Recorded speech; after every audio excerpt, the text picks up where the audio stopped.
Oke, kita langsung ngebahas latihan soal yang kemarin aku kasih ya. Kira-kira kalian tuh kesusahannya di nomor berapa nih, teman-teman? Kira-kira kalian kesusahan di nomor berapa? Boleh dong di kolom chat di nomor yang berapa? Kan ada berapa soal tuh? Ada 3, 4, 5 soal, 5 atau 6 soal gitu. Ya, kan itu kebanyakan ngitung-ngitung nggak sih? Ayo, kebanyakan kalian salahnya itu di nomor berapa nih?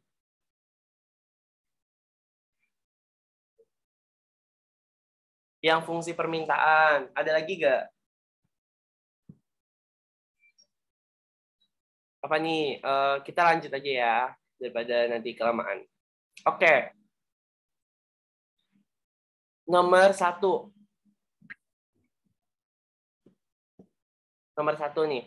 Ini kita baca soalnya dulu. Di pasar komoditas gabah kering giling diketahui fungsi permintaannya ditunjukkan oleh persamaan QD sama dengan 12.500 dikurang 1,5 P.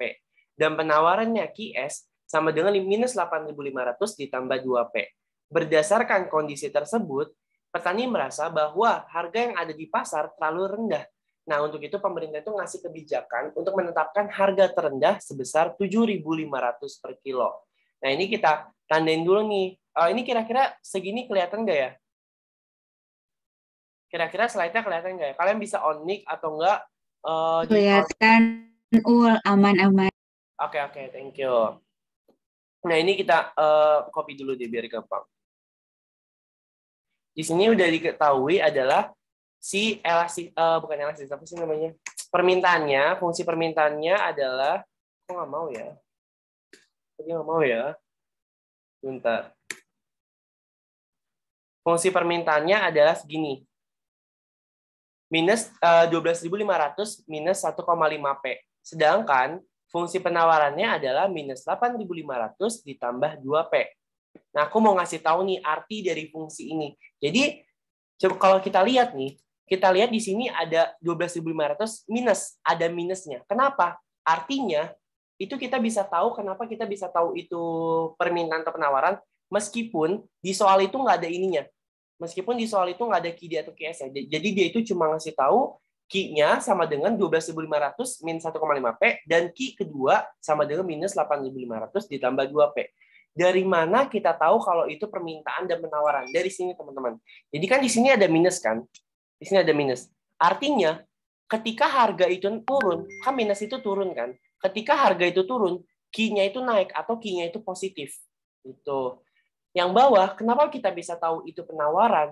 Karena ketika harga itu naik, ini plus itu kan naik kan artinya positif, Q-nya itu juga bakal naik. Itu hukum permintaan dan hukum penawaran. Kira-kira paham nggak nih teman-teman sampai sini? Ayo, kira-kira paham nggak teman-teman? Bisa di kolom chat atau bisa on mic ya teman-teman. Biar aku nggak ngerasa sendirian. Gimana nih teman-teman? Kira-kira paham nggak nyampe sini? Iya, kalau P-nya itu minus, dia itu artinya permintaan. Kenapa? Karena tadi aku bilang, ketika harga itu turun, ini kan minus kan? Harga itu turun, Q-nya itu tetap Q-nya itu naik. Artinya positif nih Q-nya. Tapi kita tuh bisa ngelihat itu penawaran ketika P-nya itu naik atau P itu positif, Q itu juga bakal ikut naik atau positif gitu. Nah, iya patokannya itu minus sama plus gitu. Kira-kira Salsabila udah paham belum nih? Gimana nih Salsabila? Benar ya, jadi patokannya itu minus sama positif. Ketika di belakang P itu minus, nah si Q-nya itu positif. Artinya itu berarti permintaan. Ketika P-nya turun atau minus, Q-nya itu naik atau positif, itu berarti hukum permintaan.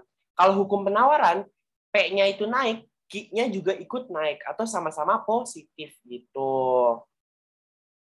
Nah, kalau yang minus 8.500 itu dari rumusnya. Dari rumus awalnya gitu. Kalau kita tuh bisa ngelihat dia permintaan atau penawaran, itu kita bisa ngelihat dari P dan Q-nya. Kita nggak usah ngelihat konstantanya, karena konstanta ini emang dia udah ngikut dari rumusnya gitu. Jadi kalau ditanya, kenapa kalau kalau naik kalau naik itu minus 8.500, nah itu dari rumusnya sendiri. Itu. Ini aku tulis ya di bawahnya ya. Jadi kalau P itu minus dan Q itu positif, berarti itu fungsi permintaan. Tapi kalau P itu positif dan Q itu positif juga, berarti itu fungsi penawaran. Karena itu sesuai dengan hukum permintaan dan hukum penawaran. Itu. Kira-kira paham nggak sampai sini? Oke. Iya, benar. Kalau kurva, ingat ya, kurva permintaan itu slope-nya negatif. Kita bisa ngeliat di sini. Di minus 1,5 ini kan slope kan. Ini bisa dikatakan juga sebagai slope atau kemiringan. Kemiringan minus itu berarti kurvanya itu negatif. Kan kalau kurva permintaan itu negatif kan, kayak gini kan bentuknya kan. Tapi kalau penawaran itu kurvanya kayak gini, keluar. Itu artinya positif. Dia bisa ditandain di sini. Di slope-nya itu positif gitu. Nah, sekarang kita langsung ke soalnya. Harga dan kuantitas keseimbangan. Sekarang kita cari harga dan kalau kita mencari harga dan kuantitas keseimbangan, berarti rumusnya gimana? Rumus keseimbangan pasar adalah QD sama dengan QS atau PD sama dengan PS. Karena yang di soal itu yang di Q sama dengan, berarti kita makanya QD sama dengan QS aja. Nah, QD-nya berapa? QD-nya ini 12.500 dikurang 1,5 P sama dengan minus 8.500 ditambah 2 P.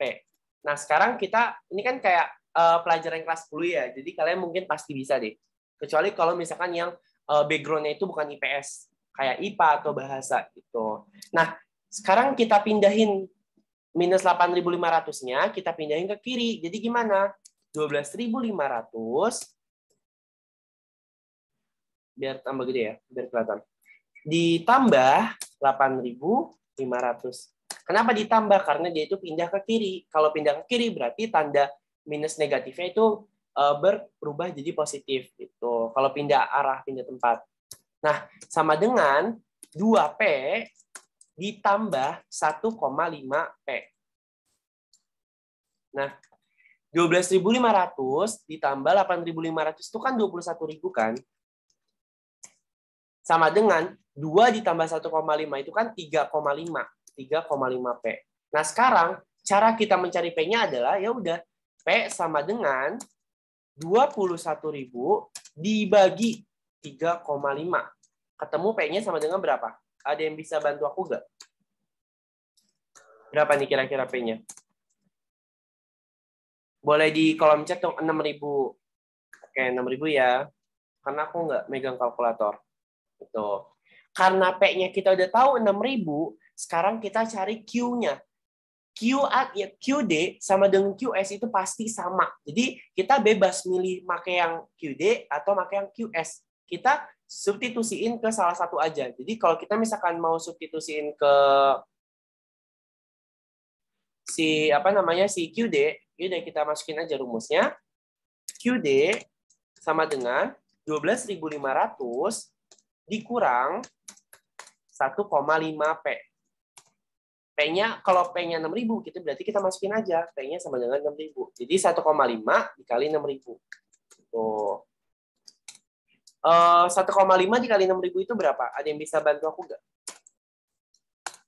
900 bukan? Iya, 900 bukan? 9.000 ya? Oke. Oh iya, 9.000. Nah, 12.500 itu kalau dikurang 9.000 berapa? Berarti Q-nya adalah berapa nih? 11 3.500.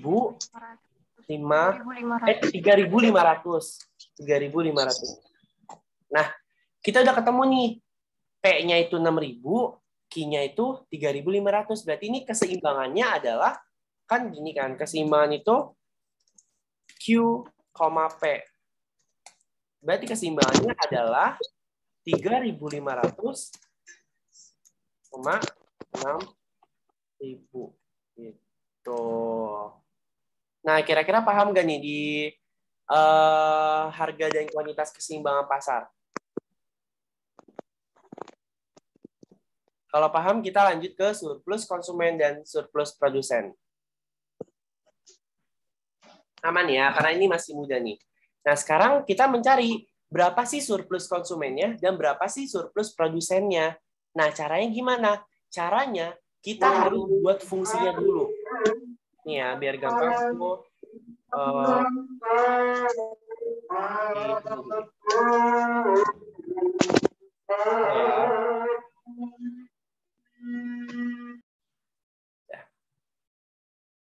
Oke, sekarang aku mau buat grafiknya dulu.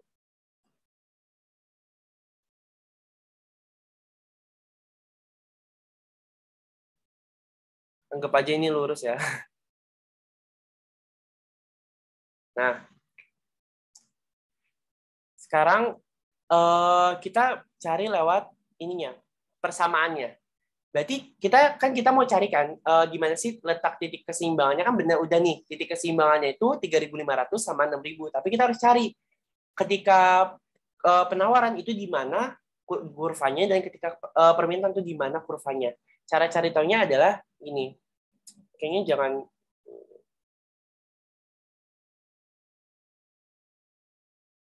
aku pakai ini ya.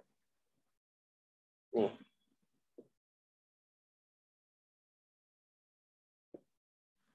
Ini sama aku nggak mau.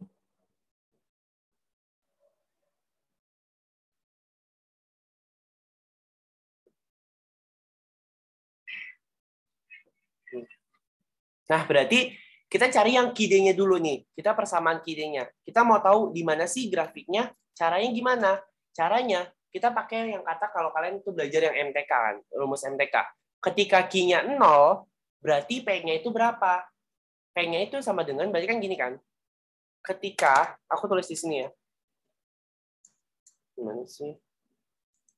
Wait.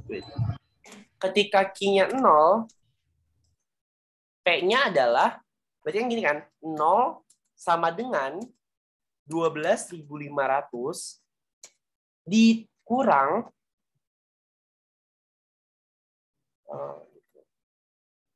dikurang 1,5 P. Nah, kan gini persamaannya nih. Ini. Nah, kita cari lagi. Kita pindahin P-nya ke kiri. Berarti 1,5 P sama dengan, ini ganggu. 1,5 P sama dengan 12.500. Sama dengan lagi kan, kita buat lagi. Nah, berarti P-nya itu berapa? P-nya itu sama dengan 12.500 dibagi 1,5. Nah, kira-kira berapa teman-teman? Ada yang bisa bantu aku nggak? Berapa nih P-nya? 8.000,33. Wait. Oke, 8.000,33. Nah, berarti ini P-nya ya, teman-teman. Nah, sekarang kita cari Q-nya. Nah, ketika berarti apa? Berarti kalau di MTK juga ketika P-nya 0, berapa Q-nya? Berarti gini. Aduh, kok ini pakai ini? Kita bilang dulu. Nah, ketika P-nya 0, berarti gimana? Q sama dengan 12.500 dikurang 1,5 dikali 0. Karena P-nya 0. Berapa? Q-nya berarti sama dengan 12.500. Gitu. Nah, ini untuk yang permintaan nih. Sekarang kita buat di sini. Kan ini yang ke atas itu P kan. Jadi kita tulis di sini. Wait. P-nya itu 8333. Q-nya itu 12.500. Nah, sekarang kita cari yang penawarannya. Penawarannya gimana? Jadi gini.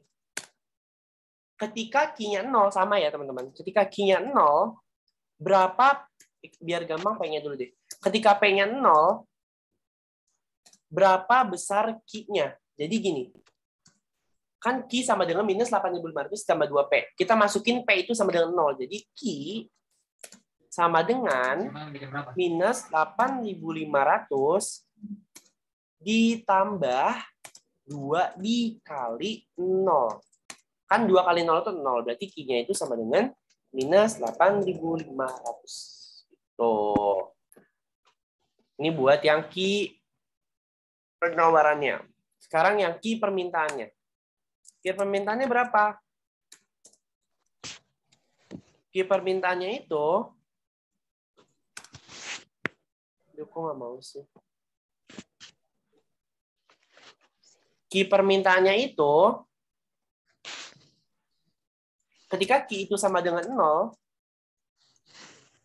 berarti berapa besar P-nya? Berarti P-nya, kan Q-nya 0 nih.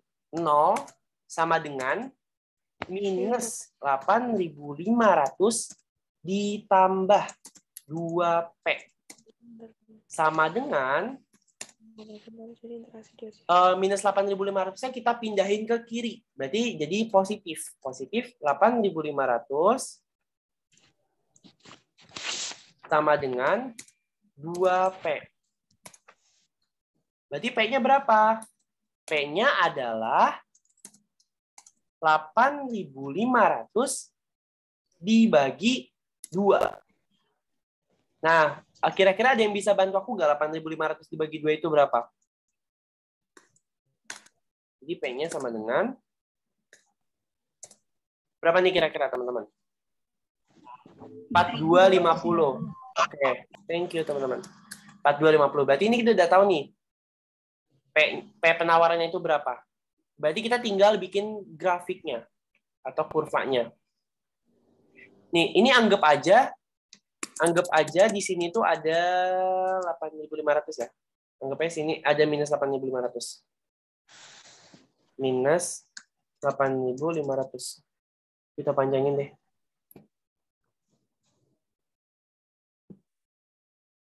Kok ini sini? Enggak.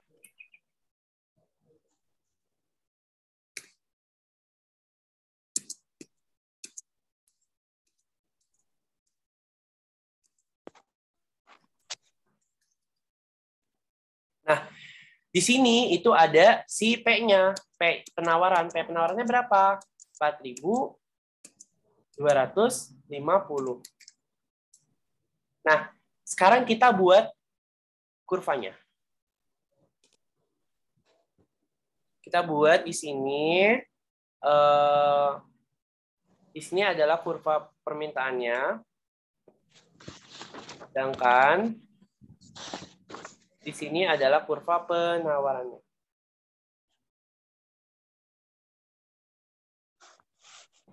Nah, berarti letak keseimbangan pasar kan di sini kan?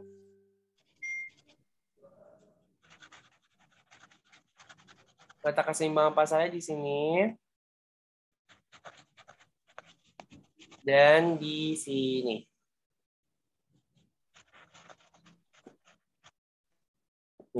Berapa letak keseimbangan pasarnya? Berarti Q-nya adalah berapa tadi? Berapa tadi Q-nya? 3.500. Sedangkan P-nya adalah, ini anggap aja di tengah ya. P-nya adalah 6.000. Nah, aku mau tanya ke kalian. Surplus, ini kan ada 2 nih.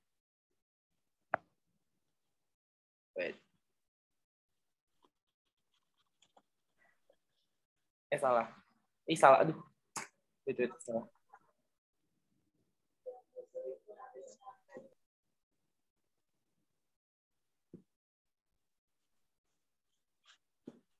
Surplus konsumen itu yang kuning atau yang merah?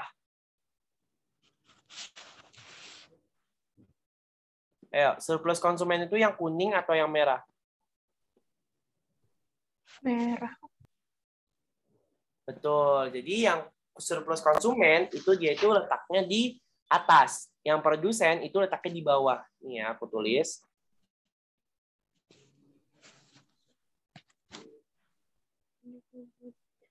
Ini adalah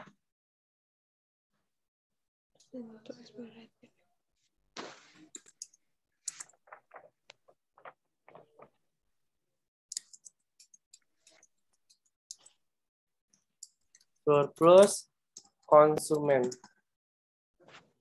Kalau yang kuning ini adalah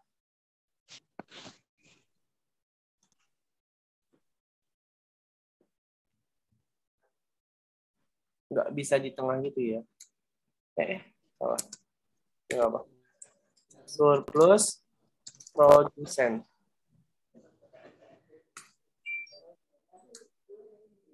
Dah. Nih ya. Nah, sampai sini dulu nih. Paham nggak cara kita ngebuat mana yang surplus konsumen, mana yang surplus produsen? Kejauhan. Kira-kira paham nggak teman-teman?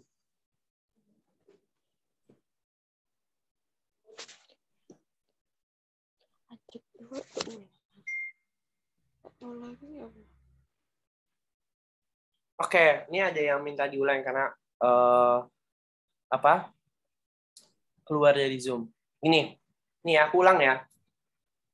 Jadi kalau kita mau ngebuat grafik keseimbangan pasar, kita harus buat dulu berapa P permintaan, berapa P penawaran, berapa Q permintaan, dan berapa Q penawaran.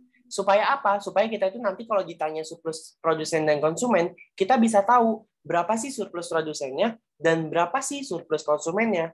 Nah, caranya gimana? Caranya kita misalkan, kan kalau di matematika itu, kalau kita mau buat grafik, itu juga harus misalkan dong. Misalkan X sama dengan 0 atau Y sama dengan 0. Nah, kalau di sini itu kan makainya itu Q dan P. Berarti ketika Q-nya 0, kita misalkan Q-nya itu adalah 0. P-nya berapa? Berarti kan rumus QD itu kan QD sama dengan 12.500 dikurang 1,5 P. Nah, kita anggap Q-nya itu 0. Berarti 0 sama dengan 12.500 dikurang 1,5 P. Nah, 1,5 P-nya kita pindah ke kiri jadi 1,5 P ditambah 12.500. Nah, kita hasilkan lagi berarti P sama dengan 12.500 dibagi 1,5. Ketemulah P permintaannya itu adalah 8.333,333 gitu. Nah, yang kedua, ketika kita udah nemu Q-nya berapa, kita juga harus nyari P-nya berapa. Jadi ketika kita udah nemu P-nya berapa, kita harus nyari Q-nya berapa. Nah, kita misalkan P itu sama dengan 0. Ketika P itu sama dengan 0, berarti kan rumus permintaan itu kan QD sama dengan 12.500 dikurang 1,5 P. Q-nya sama dengan 12.500 dikurang 1,5 dikali 0. Kenapa 0? Karena P itu kita anggap 0. Berarti di sini kita tulis dalam kurung 0. Nah, 1,5 itu kan dikali 0 itu kan 0. Jadi Q itu hasilnya adalah 12.500 gitu. Begitu juga dengan QS, kita pakai rumus yang ini. Kira-kira paham nggak sampai sini? Kamu mau tanya? Boleh. Itu apa surplus konsumen itu selalu di atas produsen kah atau gimana? Iya, surplus konsumen itu selalu di atas surplus produsen. Kenapa? Karena si konsumen itu kan dia itu ngebeli barang kan. Misalkan dia itu punya duit 7.000. Harga barangnya itu adalah 6.000. Berarti dia itu punya kembalian 1.000. Nah, 1.000 ini yang namanya adalah surplus konsumen. Nah, kalau si produsen itu membuat barang itu dengan biaya produksi itu sama dengan misalkan di sini 4.250. Tetapi harga pasarnya adalah 6.000. Berarti surplus produsennya itu berapa P-nya? P-nya itu adalah 1.750 gitu. Jadi produsen ini ada di bawah. Gitu. Paham nggak kira-kira teman-teman? Sembarang. Kira-kira paham nggak nih teman-teman? Paham. Oke. Aku lanjut ya, ngitung ya. Sekarang yang ditanya, berapa sih surplus konsumennya dan berapa sih surplus produsennya? Jadi gini, kalau kita cari, sebentar ya teman-teman. Ya, kehapus semua lagi.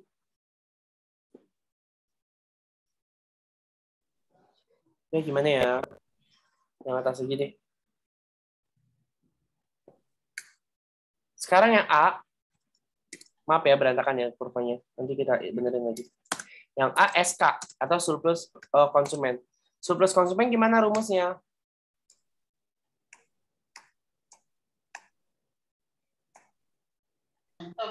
Surplus konsumen rumusnya adalah 8.333 dikurang 6.000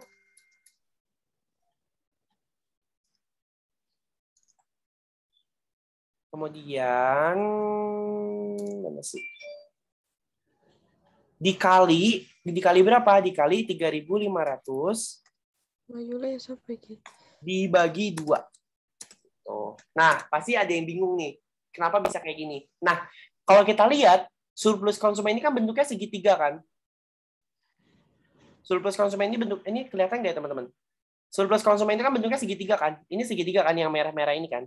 Nah, rumus segitiga itu apa? Rumus segitiga itu alas dikali tinggi dibagi 2. Nah, alasnya mana? Alasnya adalah si 3.500 ini. Kenapa bisa jadi alas? Nah, gini, ini panjang dari sini, ini titik 0 ini. Kira-kira kelihatan nggak yang aku tunjukin? Ini. Ini yang ini, 0 ini. Ya, maksud deh. Kan ini kan rumus segitiga kan?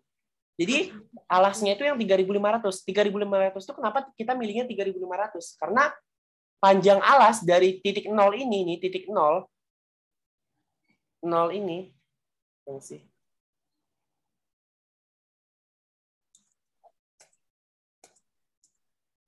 Titik 0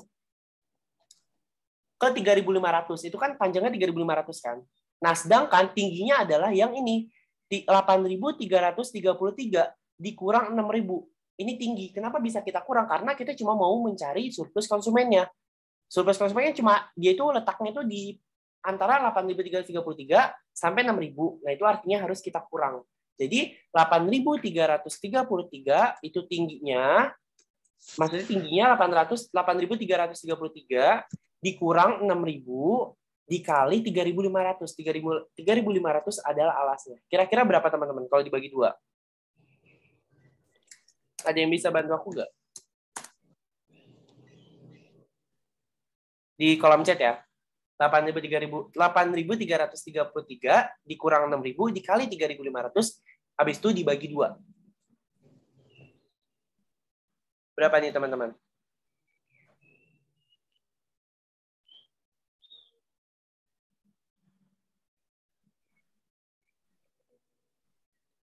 Coba deh. Nah, ini benar nih.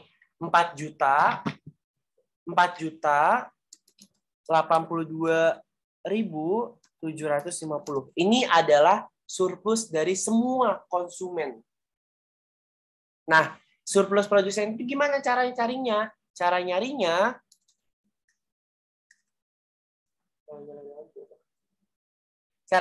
adalah 6.000. Yang tadi aku bilang 6.000 dikurang 4.250 dikali alasnya tetap sama. Alasnya yaitu 3.500 kita bagi 2.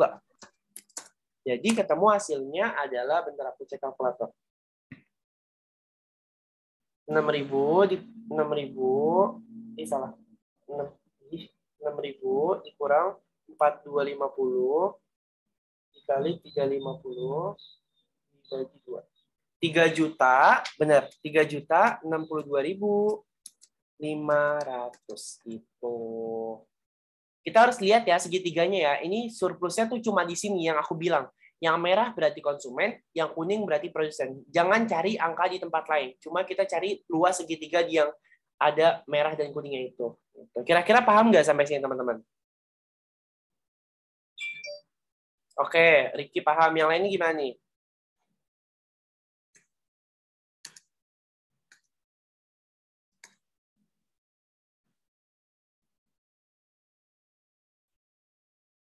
Iya, kan kalau rupiah itu kan 8.333,33. Sebenarnya kalau di apa ya? Kalau di SI gitu beda dikit itu nggak apa-apa gitu. Tapi kalau di PG biasanya jarang sih yang ada koma-komaan gitu. Oke, kita lanjut nih ke nomor berikutnya.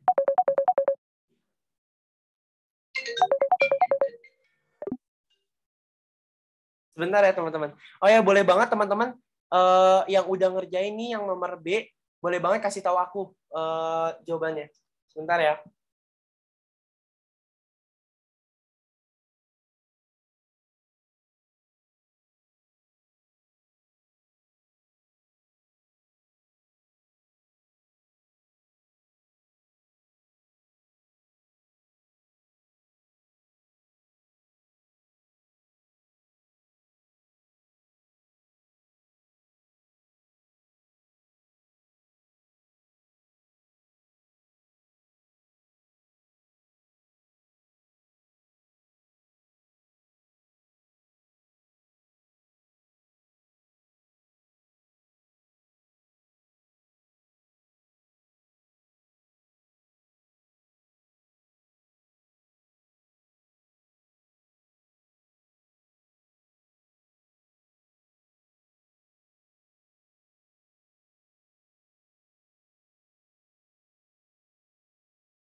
Kak, maaf mic-nya mati. Ngomong ya. Oh iya, maaf. maaf. Ah, iya. Jadi thank you ya udah konfirmasi. Jadi gini, rumus elastisitas permintaan itu kan perubahan Q dibagi perubahan P dikali P dibagi Q. Nah, kan di soal itu cuma dikasih tahu kayak gini kan? Cuma dikasih tahu kayak gini. Wait, aku copy ya.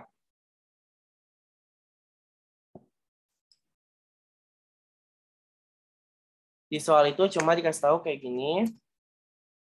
Nah, cara nyari tahu perubahan Q per perubahan P itu apa? Nah, kalau kita balik lagi ke matematika nih teman-teman, perubahan Q dan perubahan dibagi perubahan P itu sama dengan turunan. Turunan Q. Nah, turunan Q itu berapa? Ya udah, ini ketemu. Turunan Q adalah minus 1,5. Udah, gampang kan? Kayak tulis minus 1,5 dikali P dan Q itu pada kuantitas keseimbangan.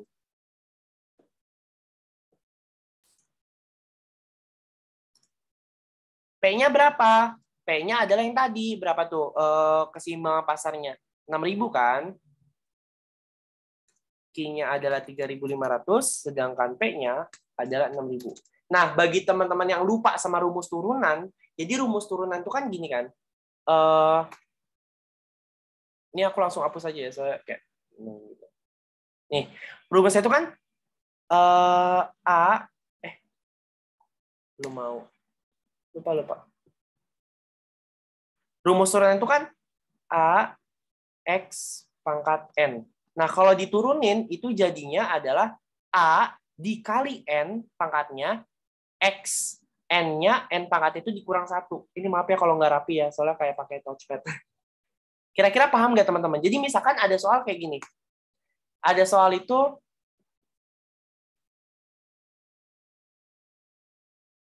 yang ini nih, yang KIDE ini. Nah, ini kan KIDE itu kan 1,5 P, anggap aja P itu pangkatnya 1. Karena Kalau pangkat itu nggak ditulis, berarti itu pangkatnya 1. Nah, kalau kita turunin jadi gimana? 1,5 dikali 1. Satunya kan turun ke bawah kan? Dikali 1. Kok salah? Dikali 1 dikali P, pangkatnya itu dikurang sama 1. Jadi berantakan. Bentar.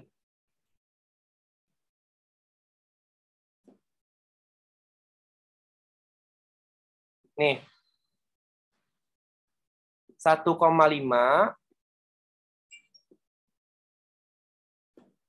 dikali 1, karena N, ini kan yang di atas ini N kan? Ini N.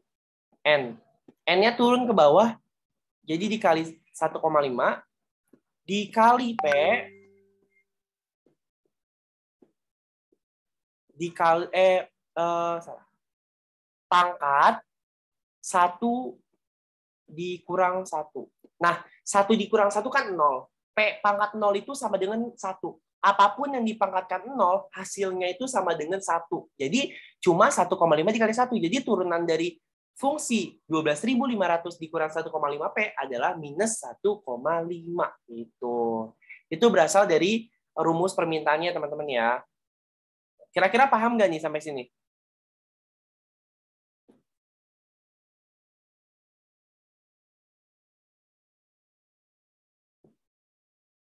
Di chat dong kalau paham. Paham ya? Oke.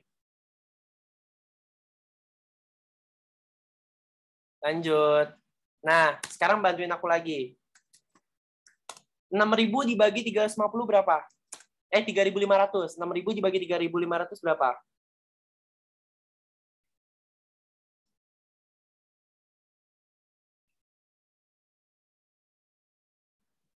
Berapa nih teman-teman? 6.000 dibagi 350. 1,714. 1,714 ya? Nah, 1,714 dikali minus 1,5 berapa?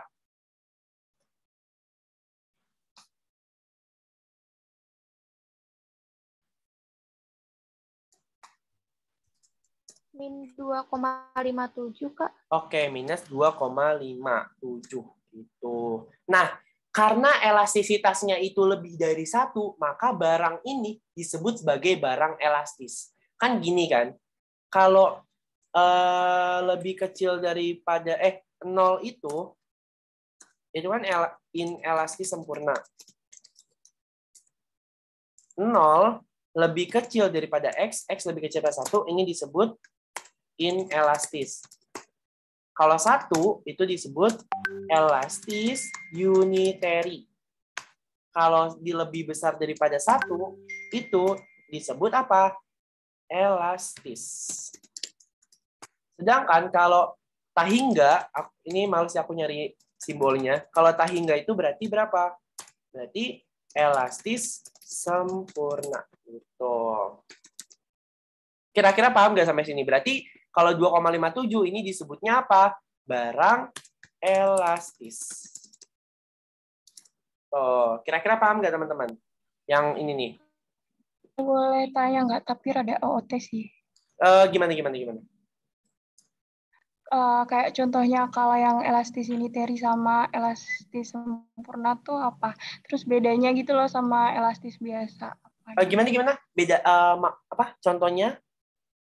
Yang pertama tuh bedanya elastisitas yang unitary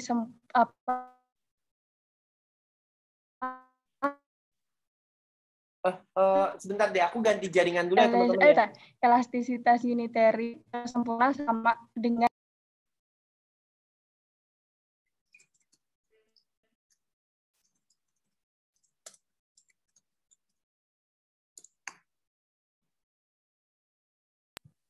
aku nggak bisa ngetik Kak soalnya. Boleh. Coba nih, aku udah mulai bagus lagi nih sinyalku. Gimana? Bedanya elastisitas yang unitary terus elastisitas sempurna dengan elastisitas biasa. Terus yang kedua itu contohnya dari elastisitas unitary sama yang elastisitas sempurna. Nah, kalau elastisitas unitary itu kan dia itu nilai elastisitas itu 1 kan. Jadi misalkan kayak harga perubahan harga dengan perubahan itu bakal seimbang atau sama. Itu disebut elastisitas unitary. Kalau elastisitas sempurna itu tuh dia itu Q-nya itu kan rumusnya itu kan perubahan Q dibagi perubahan P kan. Nah, artinya Q-nya itu tak hingga. Ya kan? Jadi Q-nya itu tak hingga tapi harganya itu tetap. Itu disebut elastisitas sempurna.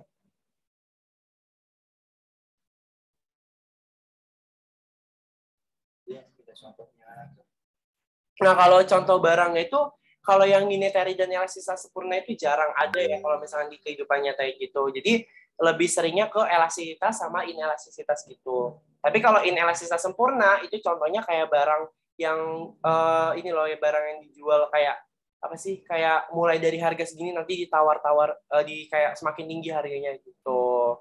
Karena Q-nya itu 1, sedangkan P-nya itu tak hingga. Iya, betul, betul. Jadi turunan dari Q-D tadi itu buat mencari perubahan Q per perubahan P. Tuh.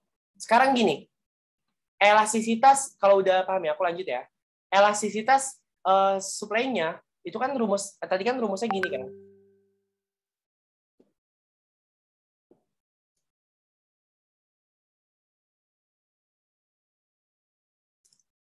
Salah.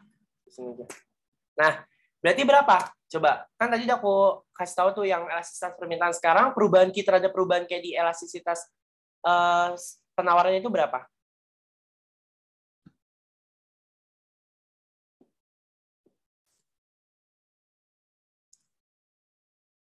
2 ya, teman-teman. 2. Karena ini turunan dari 2P itu 2. Turunan dari minus 8.500 ditambah 2P itu 2. Berarti gini, udah 2 dikali 1,714. Pasti hasilnya itu lebih dari 1. Makanya dia itu juga disebut sebagai barang elastis. Gitu. Nah, kira-kira nih di elastisitas ini pada paham nggak? Nah, kalau barang inelastis, dia itu nilai atau hasil dari elastisitasnya, hitungan dari elastisitasnya itu lebih, jadi di antara 0 sampai 1. Jadi misalkan kayak 0,1, 0,2, 0,4, 0,9 itu namanya inelastis. Tapi kalau lebih dari 1, itu disebutnya barang elastis gitu. Oke, benar ya, 3,48. Apa sini? Jadi 3,428. Tuh. Iya, yang elastisitas permintaan tuh negatifnya nggak usah dianggap karena elastisitas itu selalu negatif hasilnya. Gitu ya teman-teman ya. Jadi elastisitas itu selalu negatif hasilnya. Jadi negatifnya itu nggak usah dianggap tapi tetap ditulis. Kira-kira paham nggak teman-teman?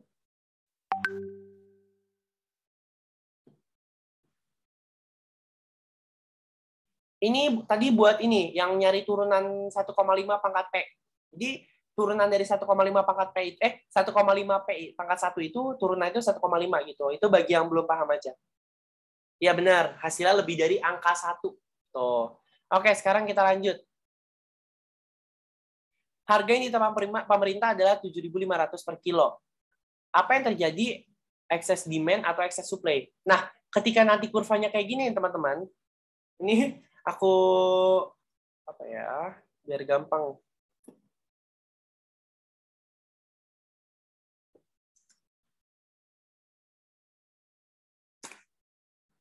Ini aku iniin aja. Ya, garisnya nggak ada lagi. Pokoknya gini. Sebentar ya teman-teman ya. Ini pembahasan kita yang terakhir ya. Nanti selanjutnya nanti aku bakal buat kelas secepatnya kok. Buat bahas nomor selanjutnya. Iya, kira-kira kalian tuh prefer jam 4 sore atau jam setengah 1 siang ya?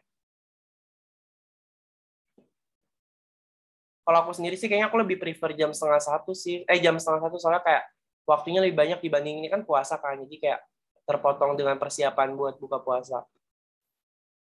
Iya, siang aja, Kak. Oke, mulai nanti aku bikin kelas ekonominya siang aja ya.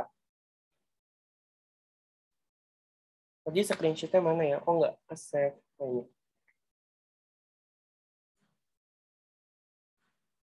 Ini ya teman-teman ya.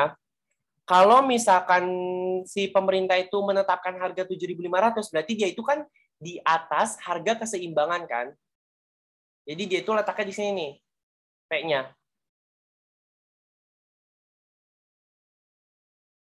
Di sini, di atas harga keseimbangan. Nah, berarti dari berdasarkan si fungsi permintaan dan penawaran, berarti nanti turunnya itu bakal di sini. Jadi ketika pemerintah itu menetapkan harga barang itu 7.500 per kilo, siapa namanya? Si konsumen cuma mampu membeli di sini. Kok nggak mau ya? Oh, mau ya? Bentar. Cuma mampu beli barang di sini. Nah, sedangkan si produsen itu mampunya cuma memproduksi segini. Si produsen itu mampu memproduksi segini, lebih banyak. Karena dia itu merasa bakal untung kalau misalnya ngikutin si kebijakan pemerintah itu. Nah, berarti berapa? Cara kita tahu Q-nya itu berapa, kan P-nya itu udah ketemu kan? P-nya itu 7.500.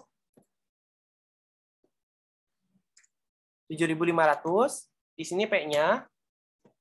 Nah, yang belum ketemu apanya? Yang belum ketemu adalah si Q-nya. Cara kita nyari tahu Q-nya itu gimana? Caranya adalah dengan memasukkan fungsi permintaan dan fungsi penawaran ke dalam maksudnya kita memasukkan harga yang ditetapkan pemerintah 7.500 ke dalam fungsi permintaan dan fungsi penawaran. Tuh. Kan fungsi permintaannya ini kan. Ini. Wait.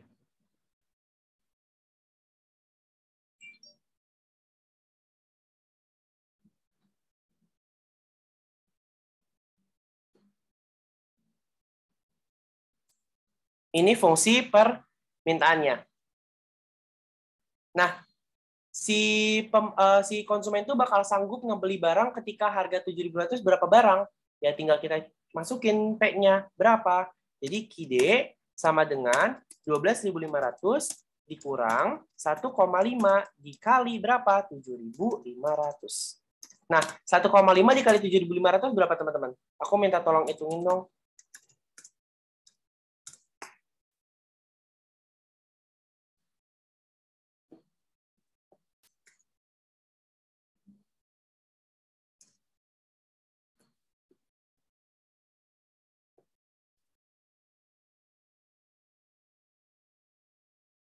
$11.250. Nah, berarti si konsumen itu ketika harganya naik jadi 7.500, dia itu cuma mampu membeli berapa? Membeli barangnya sebanyak 1.000 bener kan ya? 1.250 unit atau kilo. Oh. Nah, sedangkan ketika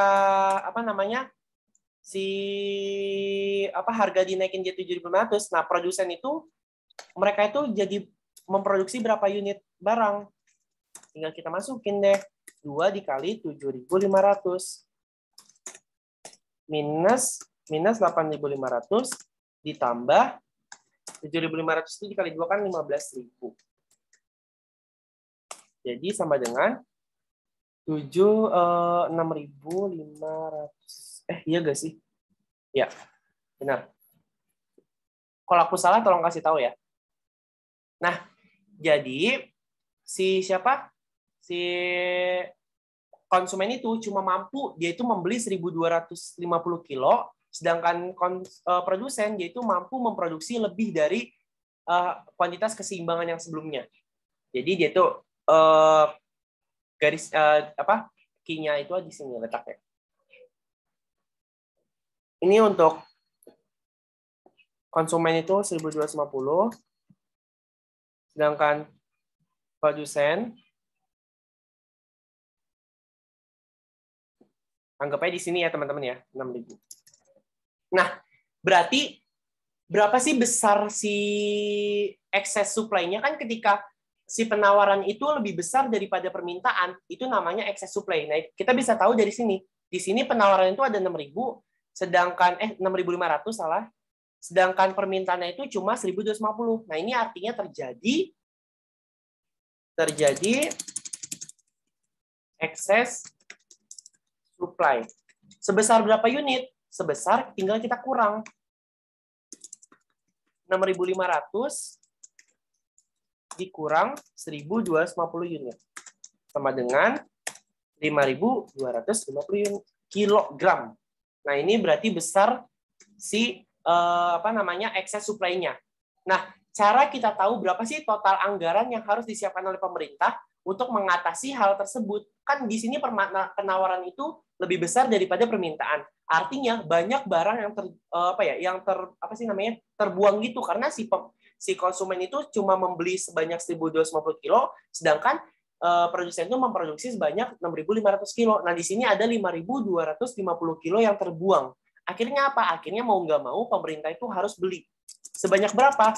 Ya tinggal anggarannya adalah 5.250 kilo ini dikali sama harganya. 7.500. Berapa? Sama dengan, ada yang bisa bantu aku nggak? 5.250 itu dikali 7.500 itu berapa harganya? Pokoknya 39 juta bukan sih? Nah, aku mau jelasin lagi ya. Nah, kalau P itu kan price, Q itu quantity. Nah, P itu yang garisnya itu vertikal, yang vertikal ya, yang berdiri ya. Kalau Q itu garisnya itu horizontal, yang di bawah. Gitu. Nah, excess supply itu terjadi ketika penawaran dari produsen lebih besar daripada permintaan dari konsumen. Gitu. Itu namanya excess supply. Tapi kalau excess demand, permintaan dari konsumen lebih besar daripada penawaran dari produsen. Gitu. Nah, kalau harga turun, barangnya itu bukan kebuang ya, teman-teman. Kalau harganya turun atau pemerintah itu menetapkan harga di bawah keseimbangan pasar, malah permintaan itu malah lebih besar daripada penawaran. Akhirnya apa? Akhirnya muncullah yang namanya black market. Jadi orang-orang itu, produsen itu ngejual barang-barang yang nggak sesuai kualitasnya sama barang aslinya. Gitu. Nah, kira-kira sampai sini paham nggak, teman-teman? Boleh di kolom chat ya, atau on mic ya, teman-teman. Oke, kayaknya segitu aja kelas dari aku. Ini aku save ya. Nanti aku kirim. Ini aku kirim sekarang atau aku kirim setelah kelas kedua nanti? Sekarang. Oke, ini aku kirim di grup ya. Jadi segitu aja materi dari aku. Kurang lebihnya mohon maaf. Dan teman-teman, thank you. Selamat berbuka puasa nanti.